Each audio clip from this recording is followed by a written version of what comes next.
Olá, terceira série do curso normal. Espero que estejam bem. Sou Adriana Pires, professora da Rede Estadual de Ensino do Rio de Janeiro.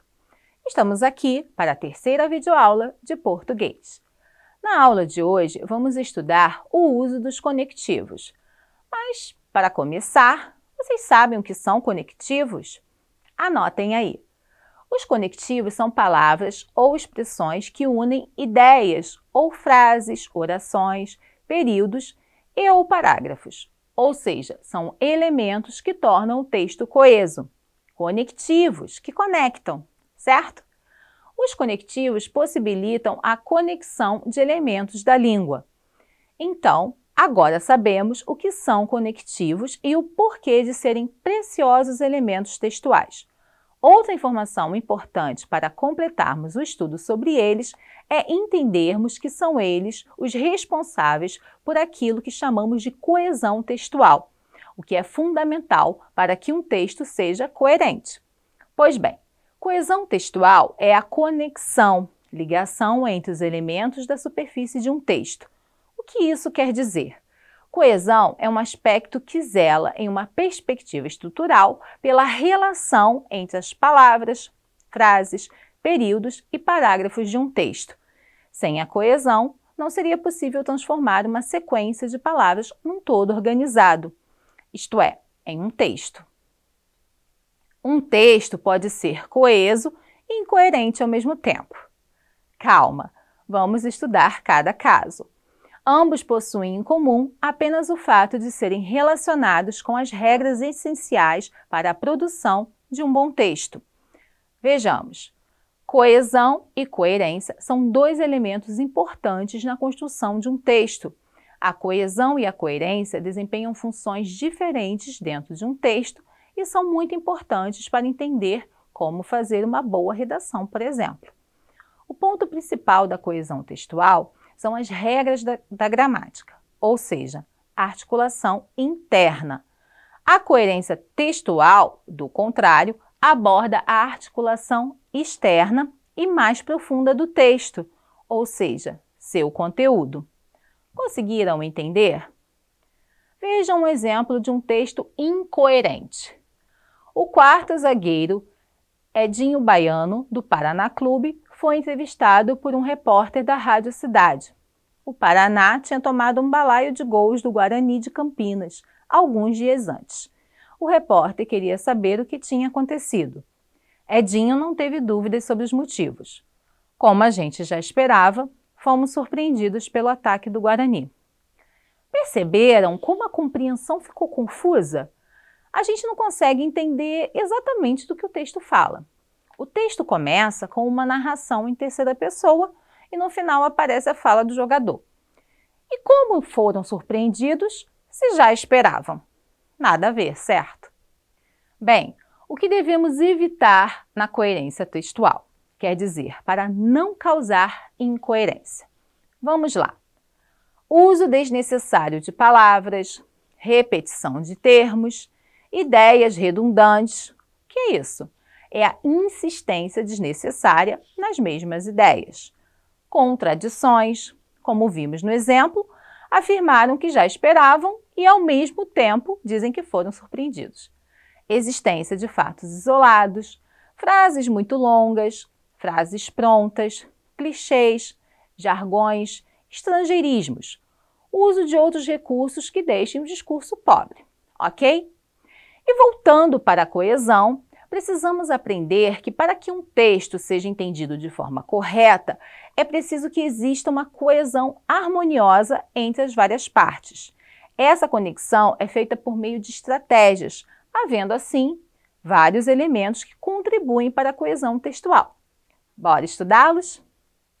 Coesão referencial. Nesse tipo de coesão, são usados pronomes e expressões adverbiais para evitar repetição de termos já citados ao longo do texto. Como em: você viu minha prima por aí? Ela disse que vinha hoje. Temos aí o uso do pronome pessoal, ela, substituindo minha prima. Essa bolsa é minha. Onde está a sua? Vemos o uso do pronome possessivo sua, evitando a repetição da palavra bolsa. Já arrumei todas as minhas malas, menos aquela. Mais uma vez, vemos o uso do pronome, nesse caso demonstrativo, evitando a repetição de um termo.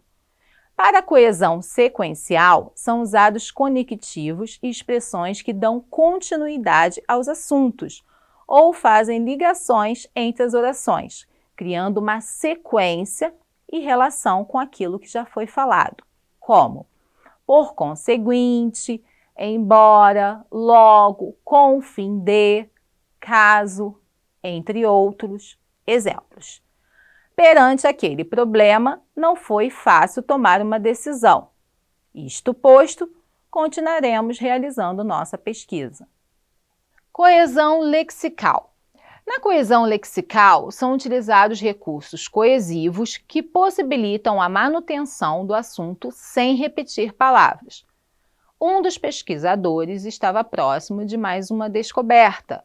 Os investigadores restantes aguardavam as conclusões.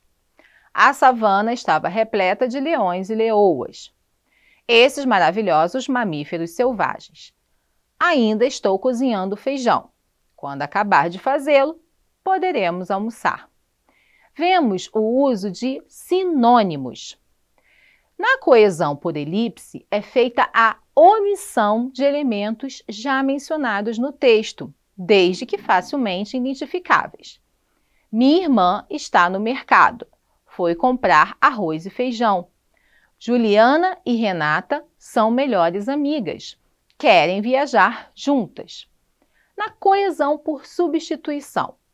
Para a coesão por substituição, são usadas palavras que retomam outras já faladas, existindo, entretanto, uma nova definição desse termo, sem que exista correspondência total ao primeiro termo, como em meu pai pediu bolo de limão, eu pedi um de morango. O que aconteceu aí? Temos o uso do numeral retomando a palavra bolo, beleza? Para a festa, ele comprou um terno novo. Eu vou comprar também. Vamos ver também outros elementos que contribuem para a coesão textual. Uso correto da ordenação das palavras no período, uso correto de desinências nominais, marcas de gênero e número, uso correto de desinências verbais, flexão em número, pessoa, modo e tempo. Uso correto da preposição e da conjunção. Bem, pessoal, para que vocês entendam melhor, vejamos o exemplo ao lado. É só isso, não tem mais jeito. Acabou. Boa sorte. Não tenho o que dizer, são só palavras. Saiba que o que eu sinto não mudará. Bom, para ter coesão e coerência, esse trecho poderia ser escrito da seguinte forma. Se é só isso, então não tem mais jeito. Por isso acabou. Desejo-lhe boa sorte e não se preocupe, não tem nada o que dizer. Isso são só palavras, mas saiba que o que eu sinto por você não mudará. Bem mais compreensível, não? Mais estruturado, mais arrumado, hein? Claro que é importante ressaltar que, por se tratar de uma letra de música, há toda uma adaptação à melodia, certo? Então, entendam que não é uma crítica à letra da música, tá? Só utilizei um trecho para exemplificar. Bom, terceira série, espero que vocês tenham gostado da nossa aula de hoje.